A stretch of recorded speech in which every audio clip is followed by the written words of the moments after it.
Баршаңызға қайырлы күн достар. Қасиетті Рамазан айында ұстаған оразаларыңыз қабыл болсын. Бүгін мен сіздерге оразаның 3-ші күніне арналған ас мәзірін ұсынамын. Ең алдымен ыстық тағамымыздан бастаймыз. Ол үшін бізге картопымызды осылай дөңгелетіп ұсақтап етіп турап шығамыз. Дәміне қарай тұзды және де аздап майды құйып жақсылап тұрып араластырамыз. Араластырып болғаннан кейін формамызға да аздап май құйып, осылай жан-жағынан жағып шығамыз майымызды. Жағып болғаннан кейін картопымызды саламыз. Дәл осылай бірінен кейін бірін салып шығамыз. Барлығын салып болғаннан кейін салмасын дайындаймыз. Ол үшін бізге ұсақтап туралған тауықтың етін алып, үстіне дәміне қарай тұзды, қара бұрышты мен салдым. Сіздер өз қалауынша кез келген дәмдеуіш салсаңыздар болады, өздеріңіз ұнаған. Және үстіне жұмыртқаны, сүтті құйып барлығын жақсылап араластырамыз.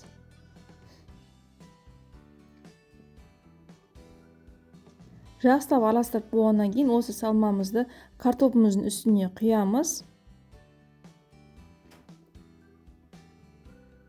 Осылай міне дәл видеодай құйып шығамыз. Құйып болғаннан кейін қастың көмегімен жан-жаққа бір келкетіп жайып шығуымыз керек. Яғни етіміз барлық жерге бірдей жайылу керек. Жайып болғаннан кейін үстіне дөңгелетіп туралған қызанағымызды бетіне қойып шығамыз. Бұл жерде енді қызанақтар өз қалауыңызда, қойсаңыздар да болады, қоймасаңыздар да болады. Міндетті емес. Қызанағымызды салып болғаннан кейін бетіне ең соңында күштен өткізген ірімшігімізді сеуіп шығамыз. Ірімшік менде бұл жерде сулунгуни. Сіздер қалауынша кез келген ірімшікті пайдалансаңыздар болады. Ірімшікті өткізіп болғаннан кейін қызып тұрған пеште 200 градуста 40-50 минуттай пісіріп аласыздар, беті қызарғанға дейін. Өте дәмді болып шығады, міндетті түрде дайындап көріңіздер. Ал енді сусынымызды дайындаймыз. Бұл жерде небәрі бір ғана апельсин мен бір ғана лимоннан тұратын өте дәмді болып шығатын сусын дайындаймыз. Ең алдымен көкөніс жемістерімізді жуып тазалап аламыз. Жуып тазалап болғаннан кейін дәл осылай видеодағыдай қабығымен бірге тураймыз. Сыртын ашудың еш қажеті жоқ. Дәл осылай қабығымен барлығын бірге турайтын боламыз. Егер сіздер арасында шектер болса, шектерін алып тастасаңыздар болады.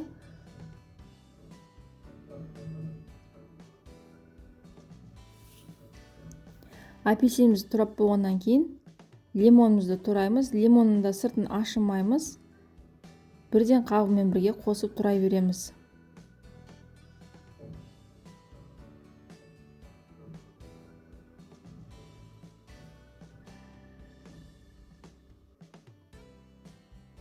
Осылай мінекей жемістерімізді турап болғаннан кейін пакетке салып морозилке 3-4 сағатқа қойып қоямыз. Яғни бұл жерде бізде жемістеріміз қату керек.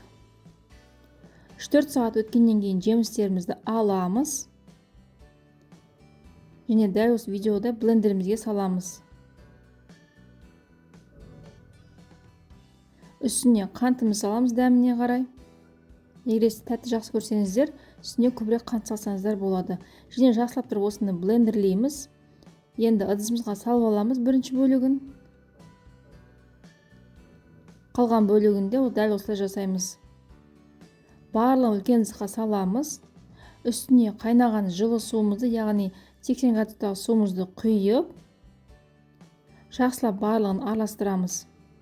Енді қалауынша мен бұл жерде мятаны салдым. Сіздер қалауынша салмасаңыздар болады. Енді осының барлығын сүзгіштен өткізіп аламыз. Сусынымыз дайын. Ал енді салатымызға кірісеміз. Бұл салат өте жеңіл салат. Жасалу жолы да оңай. Ең алдымен жұмыртқамызды ыдысымызға жарып аламыз. Дәміне қарай тұзды сеуіп, жақсылап тұрып араластырамыз.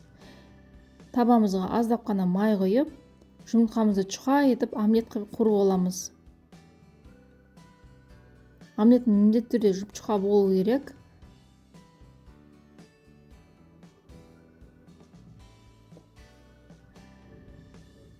Осылай мінекей екі жақты қуырып аламыз қызартып.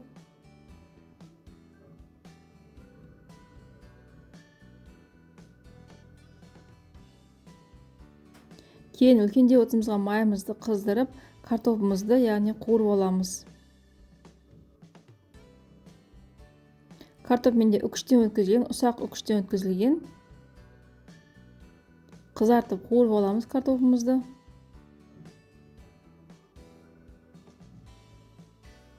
Содан кейін қызанағымызды тураймыз. Қызанағымызды ұзынша етіп турап шығамыз. Сіздер қалауыңызша көбіктеп турап шықсаңыздар да болады. Мен бұл жерде барлығын ұзынша етіп турап шықтым. Қызанағымыз турап болғаннан кейін қиярымызды тураймыз. Бұны да ұзынша етіп турап шығамыз.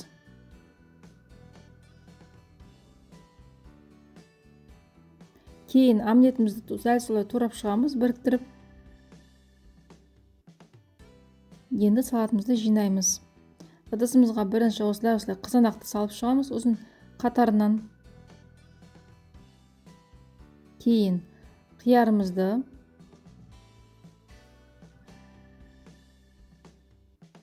тәтті жүгерімізді саламыз.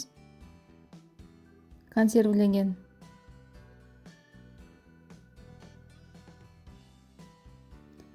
Картопымызды саламыз қуырылған.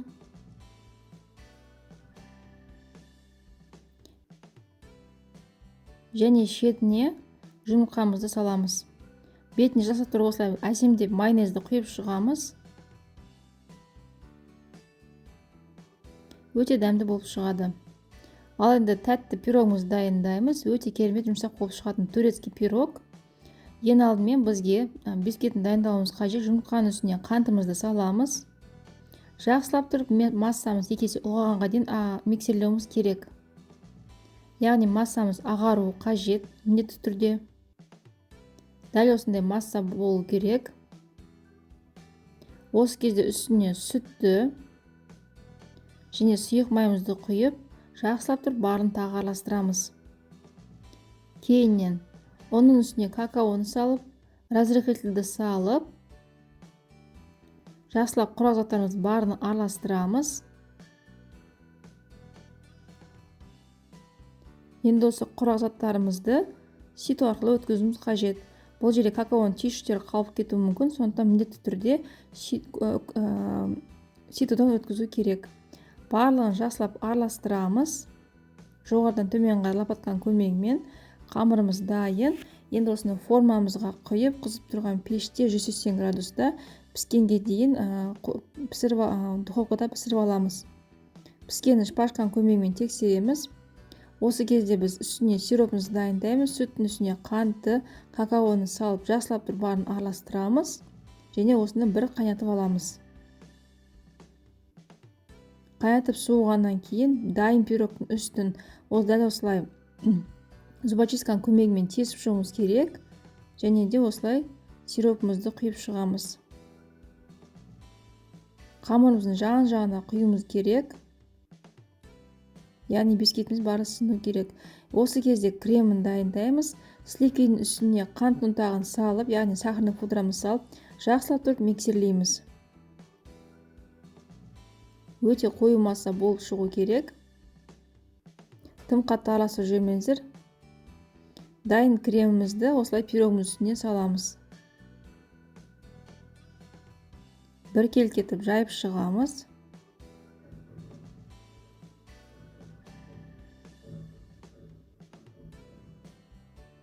Өте жұмсақ, өте дәмді болып шығатын пирогтардың бірі. Бұл пирог турецкий пирог деп аталады. Осылай жайып шыққаннан кейін қалауыңызша бетіне какаоны сепсеңіздер болады, сеппесеңіздер де болады. Не болмаса шоколад сепсеңіздер болады, үкіштен өткізіп. Міне осымен пирогымыз дайын. Міндетті түрде дайындалып болғаннан кейін холодильникке 3-4 сағатқа қоюға ұмытпаңыздар. Астарыңыз дәмді болсын. Осы мен ұсынған ас мәзірін міндетті түрде дайындап көріңіздер, сіздерге ұнайды деген ойдамын. Астарыңыз дәмді болсын. Ұстаған оразаңыз қабыл болсын.